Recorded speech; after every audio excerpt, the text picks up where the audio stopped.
Yo, peace, peace. Baragani, Islam, Salam, Hetepu, Rahubat, Gino Lako Ninani, Chief Noble Bandele, Elamine back in the building. You know what we into tonight. Tonight we're going to get into some Moorish, conscious, woke, TikTok videos. So let's get into some videos tonight. Before we get into a video, I'm going to hit you with an ad and we'll be right back. Yes, knowledge is for the people. Get your books today on indigenousmoors.org, your one-stop shop for indigenous needs.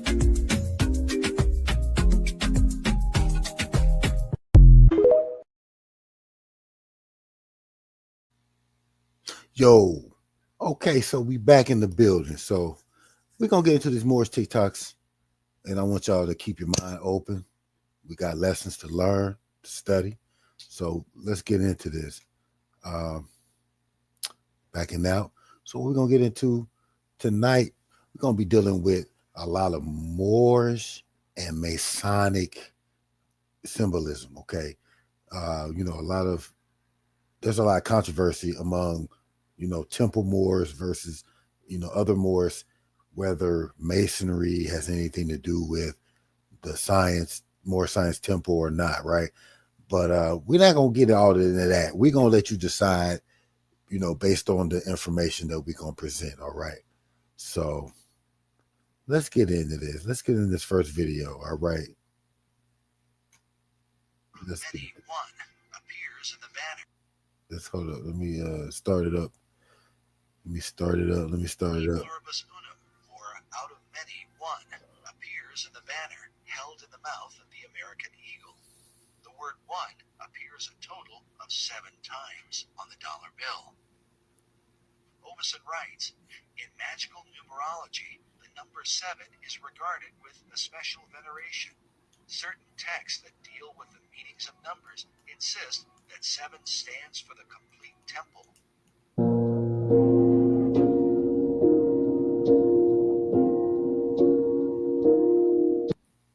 All right.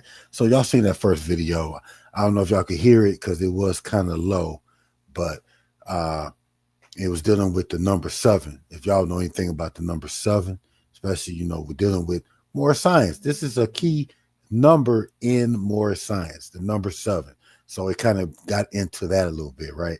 So we're going to keep it going, though. We're going to keep it going. We're going to get to this next video. All right. Keep it going. Go to this next video. Let me see if I can push it. All right. Let me see. See here. All right. Let's get it going. Peace, everyone. This is Abdullah Bey again, coming at you with from a lesson from my book, How Her Venus and Moon Rule. This is the pentagram is represented as evil. Venus 8-year cycle, the pentagonal cycle of Venus, using the natural Venus cycles to mark time.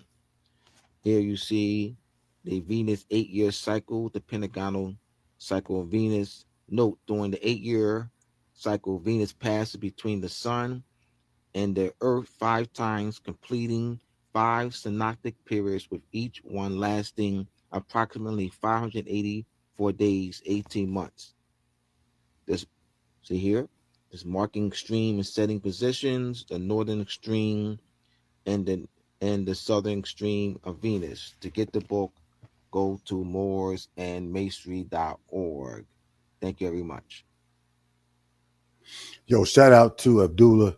We done some videos. I know the brother, and he's got a lot of information on Moors and Masonry. Like, a lot of what I learned from Brother Abdullah through his videos on that tip. All right. So y'all check that out. Let's go to this next video, though. This next video, we're going to keep going. We're going to get it from a Albion's perspective, if you will. So let us get to this next video real quick. Let us check it out. Let's see what we got here. All right.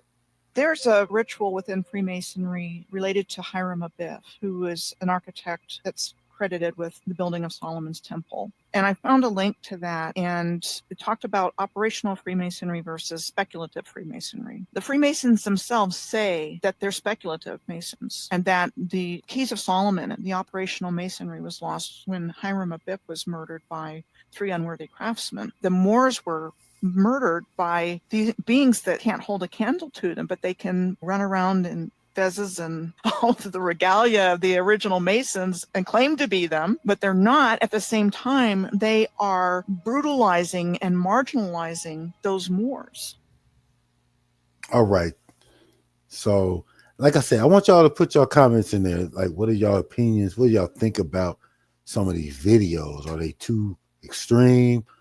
Or what? You know what I'm saying? So please, make comments on that.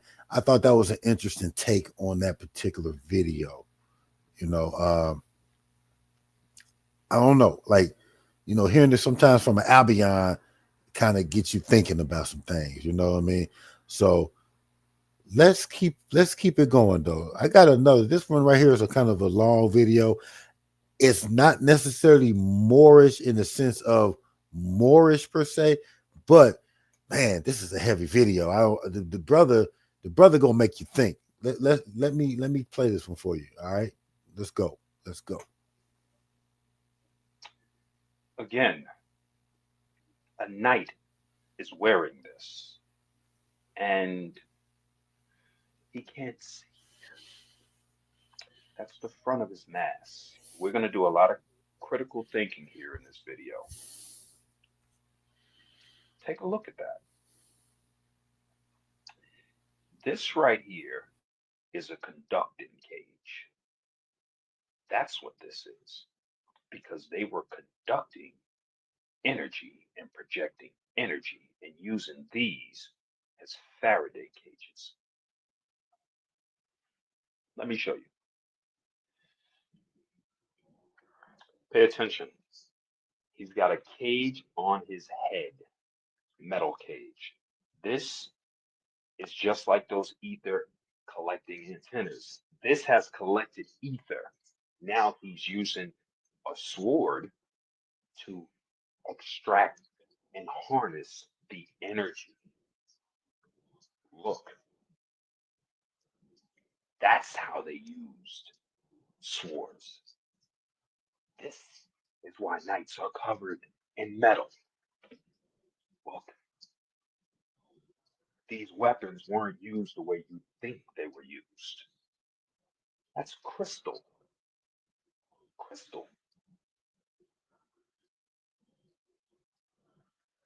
These items are made for electricity. Look at that. Look at that. Look at how thin these are. This is for energy projection. This is a conducting suit with an antenna on the top.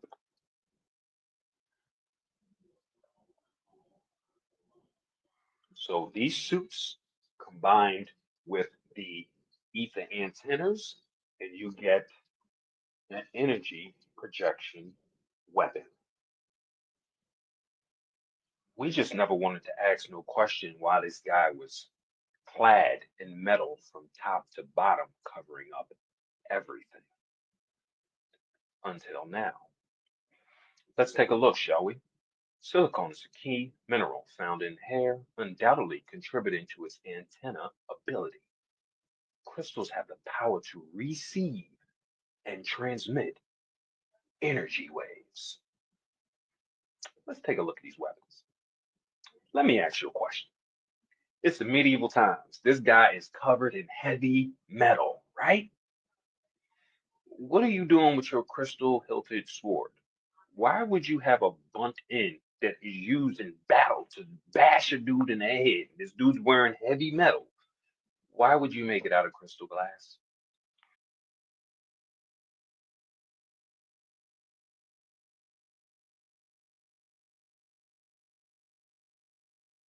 Why would you make the hilt out of crystal glass unless it's not a physical sword?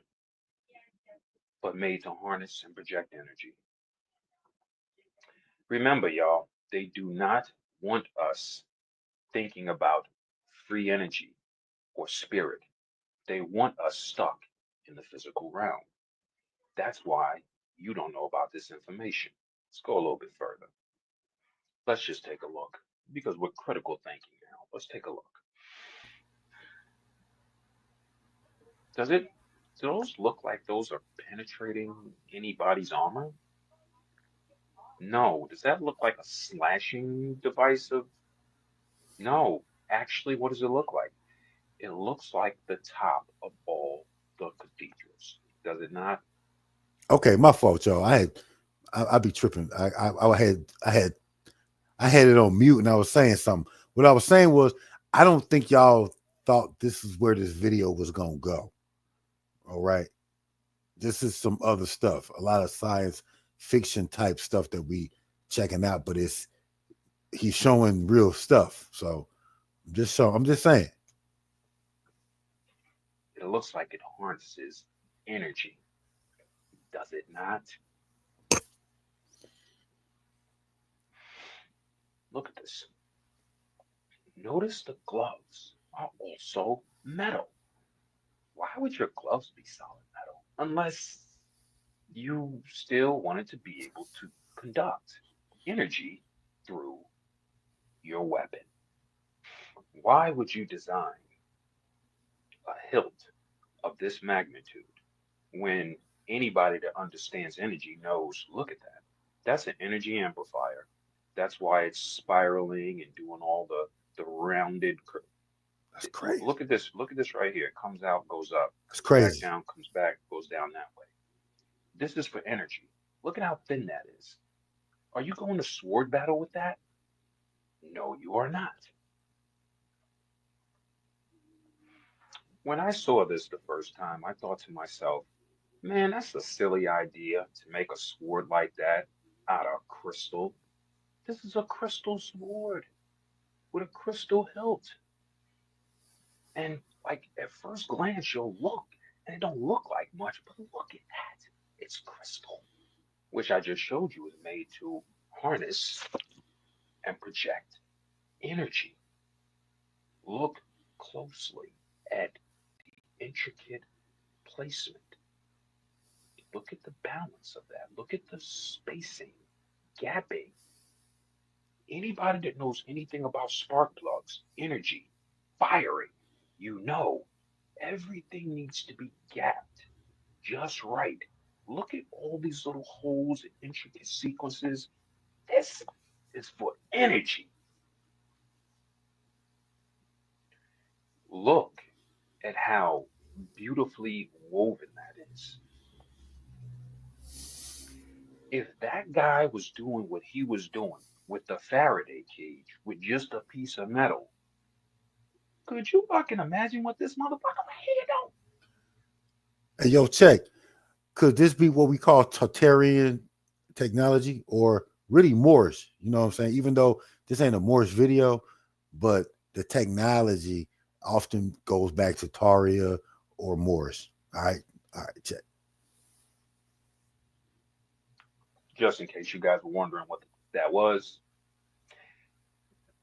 it's a crystal hilt Chinese bronze sword studded with turquoise and gold inlaid.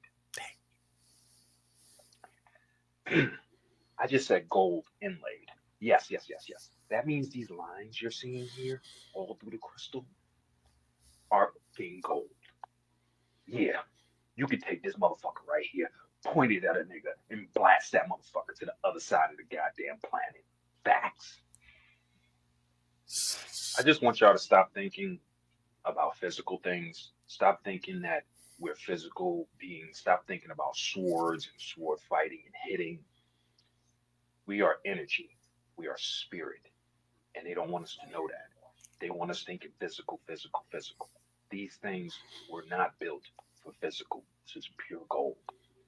This was built to project energy.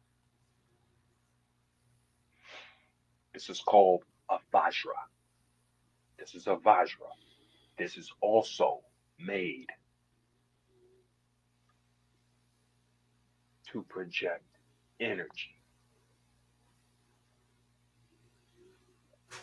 I ain't playing, man. I ain't playing. We gonna figure this shit out. But what these people gonna do is they gonna stop fucking lying to us, man. Because I got these motherfucking keys and I'm unlocking this motherfucker. Because ain't no way a motherfucker was seeing out of this motherfucker right here when the goddamn vent is damn near at the top of the goddamn forehead. Stop playing with me. Hey. Stop playing with me, man. And just to put things together in your head so that you can understand on the full level of what I'm trying to tell you, these are energy weapons. And we had access to the ether. It was free energy and it was everywhere. Just like you see that guy, right? In the fact, look, Nicholas, you see this right here? Tesla. What you're looking at right here, what this is doing, right? It's what every last single one of these motherfuckers did. Are y'all keeping up with me? Are y'all keeping up with me? That's why they had to turn all these motherfuckers the fuck off. That's why they shut them down. Because these are harnessing energy just like this. That's what those are doing. And if you got these all over the place harnessing energy, I can take my joint, I can walk up right to here with my sword, with my hilt covered in my metal, and go just like this, conduct energy, and throw that shit right at you. Because I got access to these Faraday cages all over the fucking place. So that's how they was doing that shit. They ain't need 9 millis. They had motherfucking energy projectors. Come on, man. That's what these motherfuckers was for. But when the mind is blind, the eyes can't see. Until now. Peace, Tik Tok. Yo, that was that. Hey, I wasn't ready for that, y'all. I really wasn't ready for that. Like when I watched it at first, I didn't think he was gonna go into that direction, but it was heavy, like just the technology, you know, Tartaria, things of that nature, right? But I'm gonna hit you with an ad real quick, and we'll be right back. I got some way more stuff to go through. All right. Oh, but they just let me see. Orange just on me.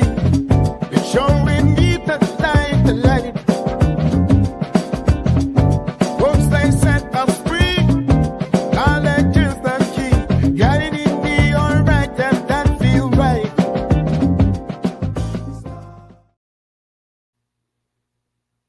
All right. Yo, so we back, man. Yo, check out our video, check out our books and everything on indigenousmoors.org. It's right here in the link down here. It's in the link in the description. Y'all go check out the page. Go check out the website. It's got all our books. Got books by me, books by Amen Maat-Ra, got books by Abdullah Bey, all that on there. So go check us out. Even Brother King L Bey. So go check it out. Anyway, going back to what we're going through, you know, there's a lot of information out here about these Moors, right? And a lot of people have kind of overlooked the significance of what Moors have brought to our modern times, how we're still living through a lot of what they brought, right? And so even like right here, we got this video by the Hebrew Israelites, and they even understand it, right? So let's watch this video. This is what Revelation 13:7 it said. They made war with us because we were the ones living throughout Europe as well as Africa. We were in Spain, Portugal, France, Germany, Netherlands. That was us. The castles that you see throughout the online and all, those were our castles. And this is evidence and proof that they came against us and fought against us. They made war against us. Can we get the wording? Can you see that, Yuri? Yes, sir. I'll read the bottom one, 9 and 10. Yes. Wild men and Moors. The word Moors means black. That's all it means. Hey, Yuri, real quick, let me show. They tell you that in the book of Micah. Micah chapter 1, verse 1. The word of the Lord that came to Micah, The Moorishite. See that? Moorishite means black. The root word there, Moor, is black. This is where the terminology Moor comes from. But you never learned that in Sunday school. Let's go on back. That's all I want to hear. Give me the next picture. The Pucci family at the top. That's the Pucci family. Okay. You can see it at the top. It's Pucci. And it says bottom right. It says, if you give me the highlight, Elisha, bottom right. Bottom right. Bottom right. See the year? 1466. Y'all see that? And then top left. Go to top left. What's that year say? I can't see it too well. 1673. 1673. 1674. Right. So the Pucci family, which were black men, you see them right there, were ruling. Okay. Then they don't want the CRT, get it out to school. Don't teach them nothing. You might inspire one or two of them. Give me the next image. Okay, as you see again, this is what the popes instituted. War against us. Get us out of Europe. Get us out of Spain. Get us out of Portugal. Get us out of France. Get us out of Germany. And the Crusaders and the various kings came against us and made war against us. Is there any writing lifted up? Let me see. Charlemagne's siege of the town of Agen, defended by a black Saracen named Agalon. The emperor carries the shield with the eagle, and his horse's equipment is marked. Hold up. Y'all hear him say Saracen? Y'all check the word Saracen. That all go back to Moors, all right? Just to let you know. With the fleur-de-lis. That's the lily. Fleur-de-lis is the lily, right? On the enemy side, black soldiers, bando, and the shield with the lion's head or the six-pointed star. Notice what it calls us, the enemy. In Esau's history, in Esau's story, we are always the enemy. We are always the villains. That's how they write us in their books. Yo, like I said, man, the word Moor in the title Moor is something that is just deeper than what we've been taught. Okay, that Moorish history is our history. They take us back beyond 1619, right? So let's keep it going. I'm not gonna cut your head off. You know what I'm saying? Let's get to this next video. We're gonna keep the theme going as the Moors and Masons. All right. So we're gonna have this video. Let me get this going.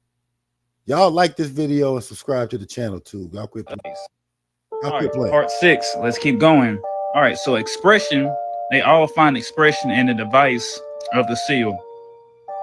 The Great Seal is on every United States paper dollar, and is also applied to all important commissions signed by the president on treaties and on the executors, quote unquote, in international law. The founding fathers of the United States were obviously looking forward toward far horizons when they depicted the eagle on one face of the Great Seal. But they were also conscious of the great heritage of European civilization in its birthplace, Egypt, when they depicted the pyramid on the other face, thus forging this link between the United States and Egypt. On June 20th, 1782, the Great Seal of the United States was adopted by the Continental Congress at Philadelphia. The design was new, revolutionary, and truly American in composition, but contained very substantial portions which were of Egyptian background, including the pyramid. Final adoption came after 6 years of careful study and research under the difficult conditions of the American Revolution. The first committee to design a Great Seal was appointed late in the day of July 4th, 1776, after the adoption of the Declaration of Independence. The committee was composed of 3 able and scholarly men, Benjamin Franklin, Thomas Jefferson, and John Adams.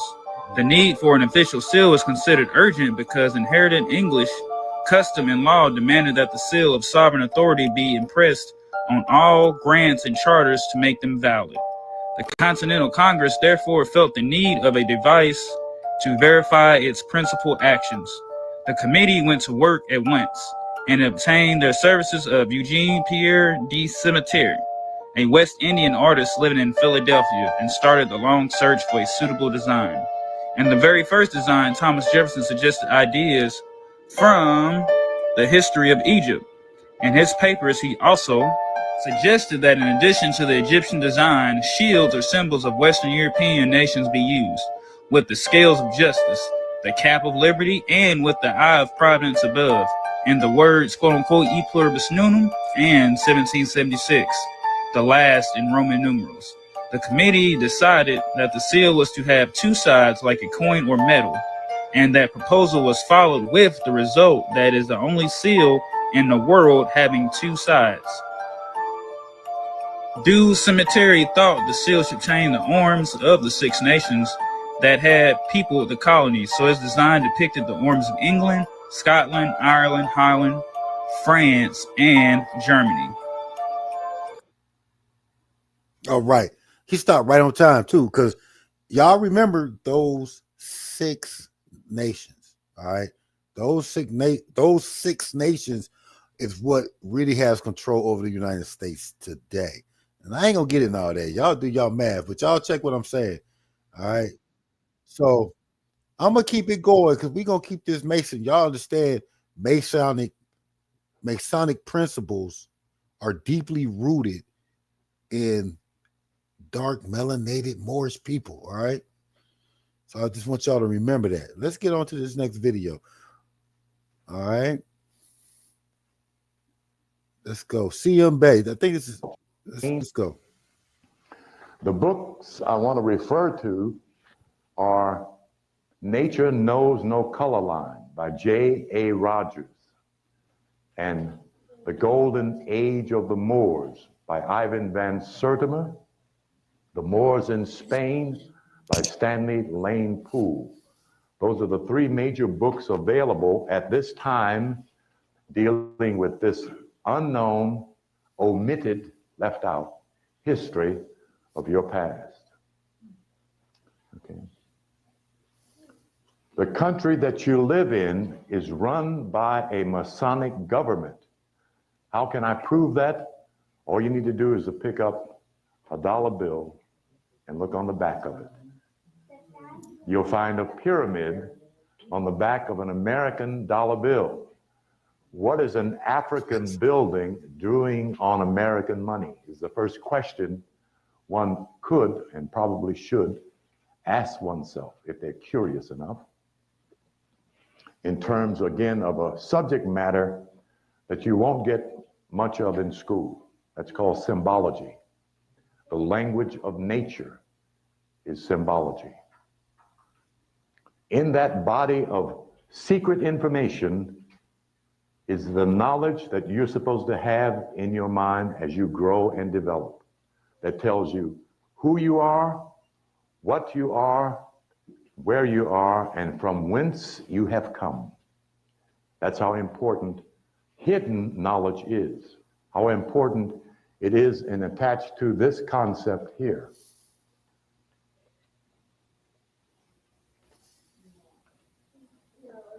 This concept is in the Bible, but it's not stated as more, it's defined.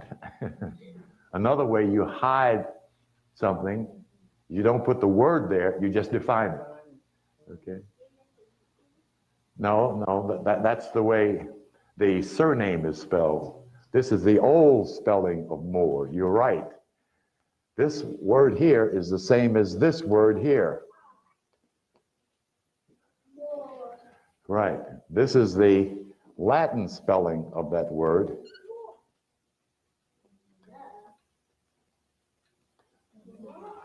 Mar, yes. Yeah. There's a book that in the footnote gives this concept here.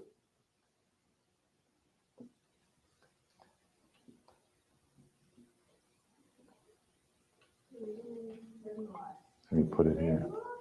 No, Freimar. Yes, This is German. This is Latin. Now, the writer of that book, a woman named Elizabeth Cooper Baker, who was an Eastern Star, said this meant Freemason. and it doesn't. This is the Latin word for this. It means free Moor. You have a concept of that in this country's Masonic order called free and acceptable Mason. That's the free and accepted Moor. Okay. Now I'm giving you the hidden part because it enhances the clarity of what history provides for you to appreciate.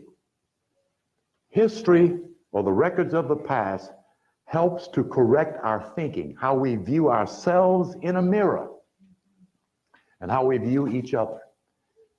If I can look at you and see something of value in you and in myself, I am less likely to want to harm you and more likely to want to help you. But if I look at you and see no value in what I see, I'm most likely willing to harm you than help you.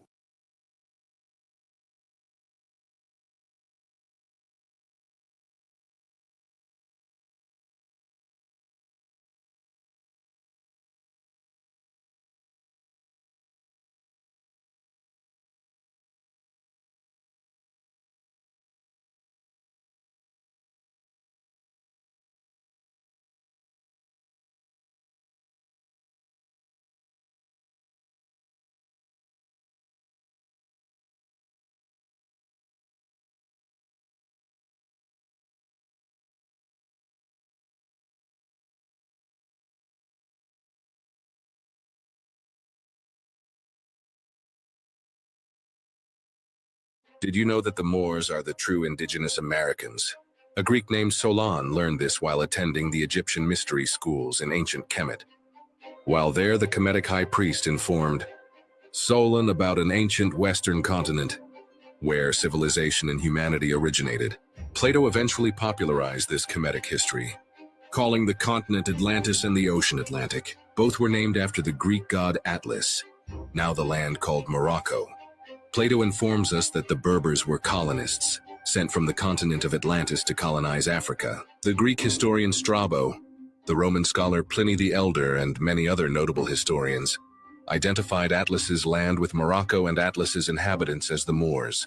Prior to 711 AD, the Moors were the people of Atlas in 7 BC, according to Strabo. But why is this important? Well, the Moors are the Berbers, and the people of Plato's time were also called Berbers as well. Coincidence? Possibly, but these two men lived 284 years apart. See Part 2.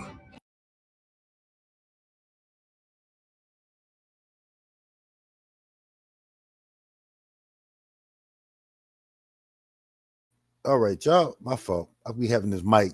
Y'all help me with this one, all right? The fact that they're saying, you know, and hear me out, y'all. Hear me out. Because we got a lot of people, Moors and everything, speaking about the origins of man being from the Americas, right? So I'm going to keep it real. I hadn't really heard that side of it based on Egyptian history, things of that nature. Now, I don't know how accurate that is, y'all. Y'all please drop in the link. Y'all drop in the comment section what y'all really think about that video. Like I said, you know, we here to talk, discuss, and learn, right? And you know, sometimes things are always not exactly what they appear to be. So y'all drop y'all information in there. But we're gonna keep it going. I'm gonna keep it going. This is probably the last video right here.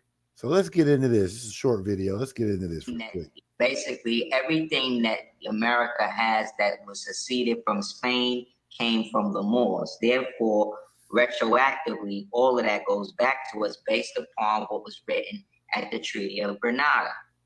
In the Treaty of Granada that you can use, that we can use, it says, and they shall be allowed to stay in their houses, estates, inherited properties, the right to at that time and forever, and they will not allow any harm or damage to be done with them without intervening, nor shall the goods of their estates be taken away from them.